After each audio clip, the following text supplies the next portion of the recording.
আসসালামু আলাইকুম, কেমন আছেন সবাই? Welcome to my channel Meghna's dream. নতুন আরেকটি ব্লগ ভিডিওতে সবাইকে স্বাগতম। আজকে আপনাদেরকে দেখাবো বাংলাদেশ থেকে আমাদের জন্য কি কি আসলো। এই যে আমাদের ওয়াজিয়ামনি দেখেন তো খুব খুশি, ও বারবার করে খুলতে বলছে এর ভিতরে কি আছে। এই যে আমাদের ব্যাগটা এখন খোলা হচ্ছে, এর ভিতরে কি কি আছে সব দেখতে থাকুন আপনারা। অনেকগুলো প্যাম্পার্স আনা হয়েছে, বাচ্চারা এখানে অল টাইম প্যাম্পার্সটা পরে থাকে, এজন্য ওর বাবা দেশের থেকে যখন কেউ আসে সবাইকে বলে দেয় প্যাম্পার্স নিয়ে আসার জন্য। এখানে প্যাম্পার্সটার দাম খুব বেশি নেয়, এর জন্য বাংলাদেশ থেকে আনলে একটু কম টাকায় নিয়ে আসা যায়। আর এই যে বই চলে আসছে দুইজনের জন্য, আরিশা এবং অজয়ের জন্য দুইটা বই। ওর বাবার জন্য দিয়েছিল 3টা প্যান্ট। আসলে দেশের জিনিস পরতে খুব আরাম লাগে, এ ধরনের প্যান্টগুলো এখানে খুব একটা পাওয়া যায় না। এই যে দেখেন 3টা প্যান্ট দিছে।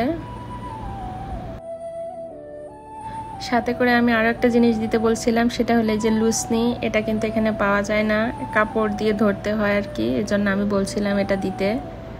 আর এই যে আমার জন্য দিয়েছে প্লাজো কয়েকটা। প্লাজোর কালারগুলো কেমন হয়েছে আপনারা জানাবেন অবশ্যই। 3টা প্লাজো। এই জিনিসগুলো এখানে পাওয়া যায় না, এজন্য আর কি বাংলাদেশ থেকে আনতে বলি মাঝে মাঝে। এই জিনিসগুলো কিন্তু আমাদের কাছে অনেক দামি, খুব বেশি একটা দাম না হলেও এর মূল্য যে কতটা সেটা আমরা যারা প্রবাসে আছি আমরা জানি। কারণ এখানে সুতির কাপড় কিন্তু পাওয়া যায় না, এখানকার কাপড়গুলো সফট না, খসখসে টাইপের, পরে আরাম পাওয়া যায় না সব সময়ের জন্য। এই জন্য এগুলো আমাদের কাছে অনেক দামি। অনেকে ভাববেন যে এই সামান্য জিনিসগুলা ভিডিও আমরা দেখাচ্ছি, কিন্তু এগুলো আমাদের কাছে অনেক মূল্যবান। আর এই যে দিছিল একটা প্রিয় জিনিস আমরা, এটা খেতে কিন্তু অনেক মজা, অনেক পছন্দের আমার, ওর বাবাও অনেক পছন্দ করে। এগুলো আমাদের কাছে অমূল্য রত্ন, আমরা এখানে তো পাই না এগুলা। যখন দেশ থেকে এগুলো আসে কত যে খুশি লাগে। আর আনছি যে দেখেন দেশি লাল লাল ছোট আলু, এই আলুগুলো খেতে আমার কাছে অনেক ভালো লাগে। এই আলুগুলোর ভর্তা কিংবা শাক দিয়ে ছোট ছোট কুচি কুচি করে কেটে রান্না করলে যে কতটা স্বাদ হয় তরকারিটা, যারা খায় তারাই জানে। এই যে সবগুলো আলু আমি নিয়ে নিয়েছিলাম, এখানে ছোট বড় একসাথে মিশানো আছে। আমি আলুগুলোকে বেছে ছোটগুলো এবং বড়গুলো আলাদা করে ফেলছি। যে দেখেন বড়গুলোকে আলাদা করছি,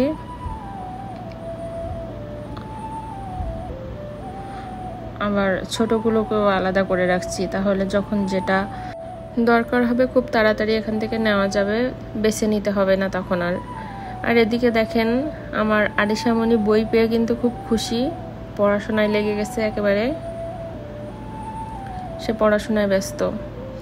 আর আমরা আনছি, আমরাটা খেয়ে দেখবো না সেটা কি হয়। আমি একটা আমড়া কেটে নিয়েছিলাম, এই যে দেখেন মরিচের গুঁড়া আর একটু লবণ নিয়ে নিয়েছি। এভাবে কেউ কখনো খেয়েছেন? এভাবে খেতে কিন্তু অনেক মজা। যেহেতু দুপুরের খাবারটা খাওয়া হয়েছিল না সেজন্য অল্পই নিয়েছিলাম। আর এদিকে দেখেন সবাই ঘুম থেকে উঠে গেছে, আমি বিছনাটা ভালো করে গুছিয়ে ফেলছি।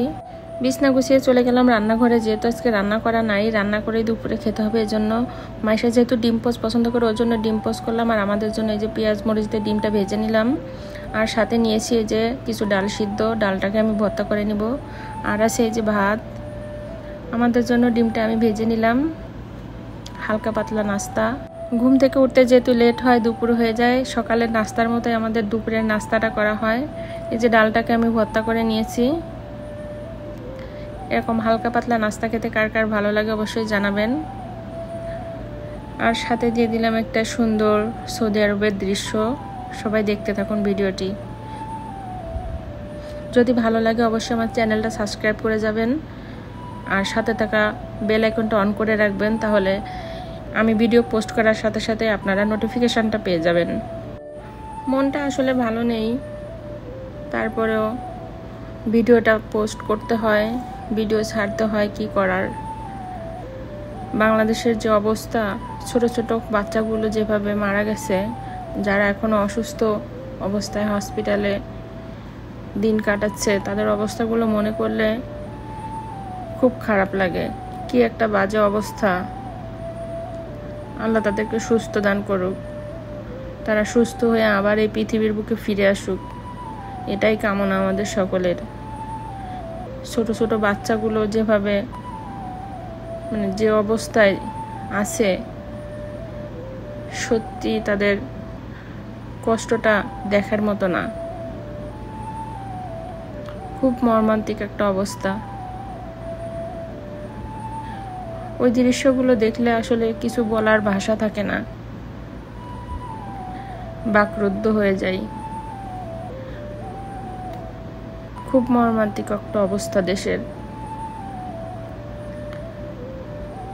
যে ছোট ছোট শিশুগুলো এখনো দেখলো না পৃথিবীর পুরো বিষয়টা, পুরো পৃথিবীটা তারা ভালো করে দেখতে পেল না, তার আগেই তাদেরকে পৃথিবী থেকে বিদায় নিতে হলো, তাও এই নির্মম ভাবে। সত্যি বেদনাদায়ক। সবাই দোয়া করবেন যারা চলে গেছেন আর যারা এখনো অসুস্থ অবস্থায় আছেন, সবার জন্য দোয়া করবেন। এই পরিস্থিতিতে অনেকেই দেখি মজা নেয়, ব্যবসায়ীরা তাদের জিনিসপত্রের দাম বাড়িয়ে দেয়। আসলে এটা কাম্য না। এটা কিছুতেই ভাবা যায় না যে দেশের এই করুণ পরিস্থিতিতেও মানুষরা তাদের লাভের কথা চিন্তা করে। সত্যি বেদনাদায়ক। যে বাবা মাগুলো তাদের সন্তানদেরকে হারালেন, কি করে তারা এই শোকটাকে কাটিয়ে উঠবেন? সত্যি বোধগম্য নয়।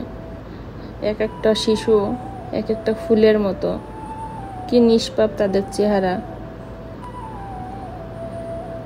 আল্লাহ তুমি তাদেরকে বেহেশতে নসিব করো, যারা চলে গেছে আমাদের সবাইকে ছেড়ে।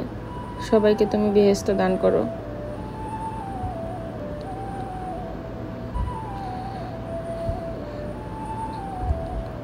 আল্লাহ যেন সবাইকে সুস্থ করে দেয় যারা এখনো অসুস্থ আছে। সবাই ভালো থাকবেন, সুস্থ থাকবেন। সবার জন্য অনেক অনেক দোয়া রইল। আসসালামু আলাইকুম।